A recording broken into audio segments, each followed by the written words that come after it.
গরুর এই ভুঁড়িগুলো এখানে ফেলে দেই। আরে বাপরে বাপ, আমার গায়ে আবার এটা কি পড়লো?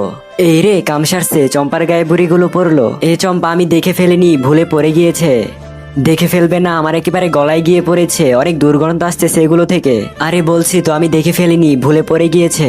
এই চুমকি, তুই আমার সাথে মজা নেস? আমার মতো জলজন্ত একজন মানুষকে তুই কিভাবে না দেখিস? আরে বলছি তো দেখিনি, ভুলে পড়ে গিয়েছে, তারপর এত কথা কেন বাড়াইতাছস? কি আমি কথা বাড়াইতাছি? দাঁড়া, তুই আজকে তোর খবর আছে। এই চুমকি, দাঁড়া দাঁড়া, দৌড়াচ্ছিস কেন এখন? তুই দৌড়াচ্ছিস কেন আমার গায়ে ভুঁড়ি মেরে? দাঁড়া, তুই আজকে তোর খবর করে ছাড়বো। এরপরে বন্ধুরা যা হলো, কিন্তু সেটি দেখার আগে তুমি যদি শয়তানকে ঘৃণা করে আল্লাহকে মন থেকে ভালোবাসো, তাহলে চ্যানেলটি সাবস্ক্রাইব করে ভিডিওতে একটি লাইক করো। যাক, ভুঁড়িগুলো ফেলেছে, অনেক ভালো করেছে। আজকে এই ভুঁড়িগুলো দিয়ে অনেক সুন্দর একটি রেসিপি তৈরি করে আমি খাবো। এই রাজু, এই ভুঁড়িগুলো দিয়ে সুন্দর একটি রেসিপি তৈরি করো। ঠিক আছে, আমি তৈরি করতেছি, তুমি ঘরে গিয়ে রেস্ট করো। এই তো ভুঁড়ি রেসিপি তৈরি হয়ে গিয়েছে, খুব মজা হয়েছে।